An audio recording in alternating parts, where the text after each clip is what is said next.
So I had some white colleagues ask me what I thought about Trump actually segregating whites and blacks. And I actually told them straight up, like, honestly, I would love that. Now, they looked at me like I was crazy, and they almost spit up their almond milk. And I think they thought that maybe I was saying that out of hatred, but it really isn't about hatred. Here's the thing. I'm not talking about their version of segregation. See, I'm talking about our version of righteous separation, spiritual sovereignty, and black sufficiency. See, the truth of it is that integration was never about freedom. It was finesse.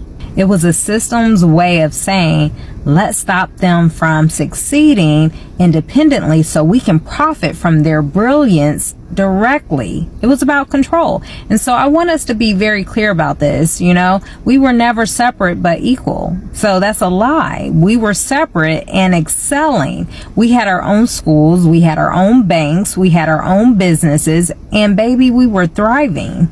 Black Wall Street, they burned it. Rosewood, they bombed it.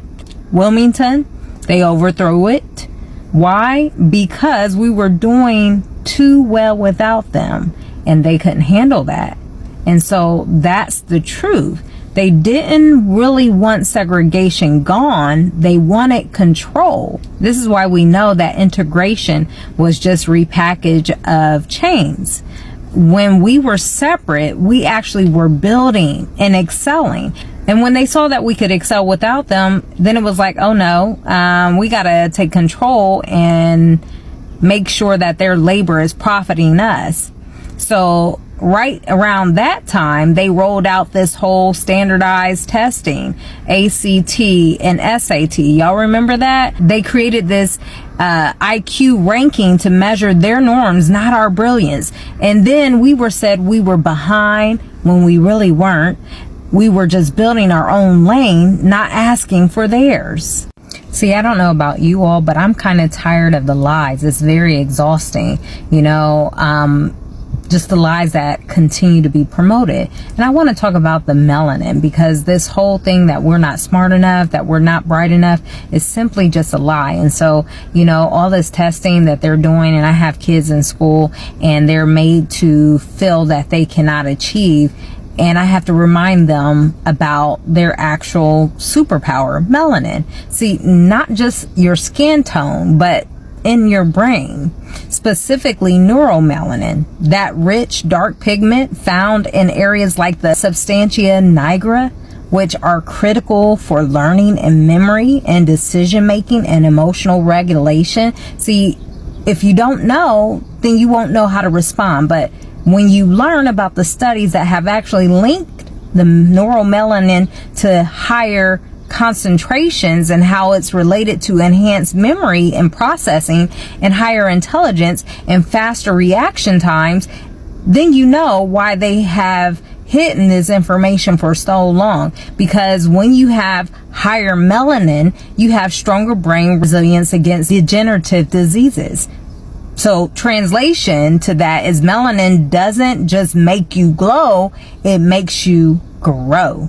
So we know that it's not coincidental that people with more melanin have historically been creators, inventors, innovators across every discipline, while also being the most suppressed, because they know that the more melanin you have in your body and in your brain actually produces higher intelligence. So the Bible also says this too in 2 Corinthians chapter 4 verses 7. It says he placed treasures in earthen vessels. What treasures? It was in us all along, right? So we have more melanin, and we know that people with less melanin, because it's a recessive gene and it's a mutation, lack the same level of intelligence, of many different benefits that come along with that. What's so interesting about it is that we're supposed to be looking at this as if it's something negative.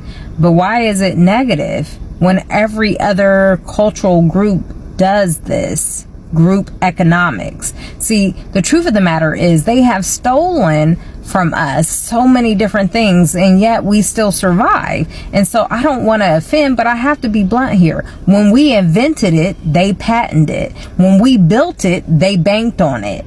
So everything we created, they made sure they benefited off of it. Just like Louis Latimer, he actually developed the light bulb, but Edison got all the glory for it. And this has been going on through history.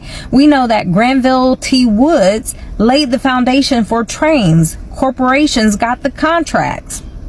Dr. Patricia Bath revolutionized eye surgery. The system licensed the tech.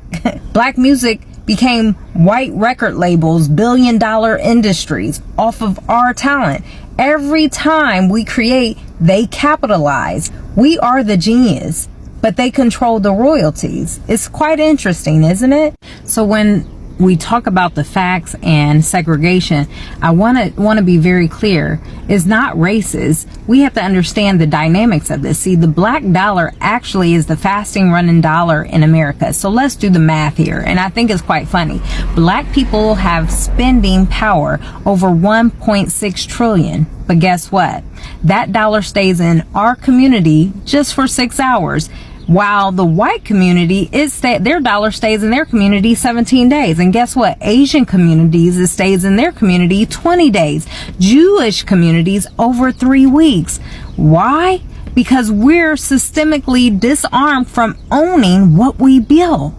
And this is no coinky dink. The scripture said this would happen. So now our dollar does the labor, but the system collects the check.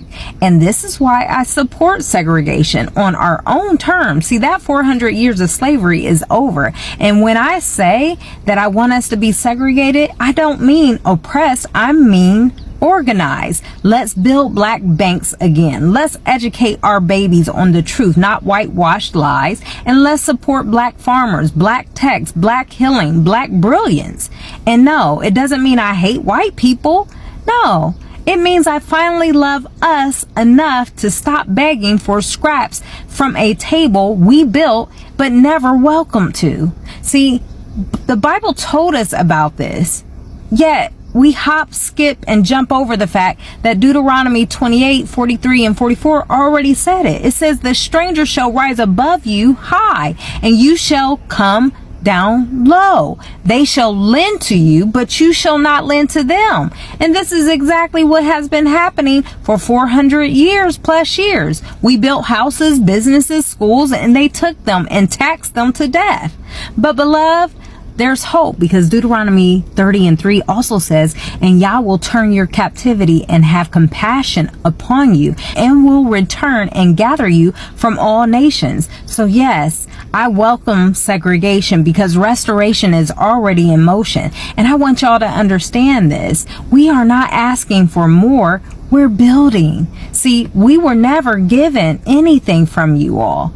I'm not asking to sit at somebody's table anymore. See, I'm trying to go along with scripture and build my people, gather my people, not because they are more melanated, but because we need to know that we serve the Most High and that He's going to take care of us, because separation was never our curse. It was our covenant. And now it's our strategy. It says to come out from among them, be ye separated. 2 Corinthians chapter 6, verse 17. So this isn't about racism. It's about us reclaiming what is already ours.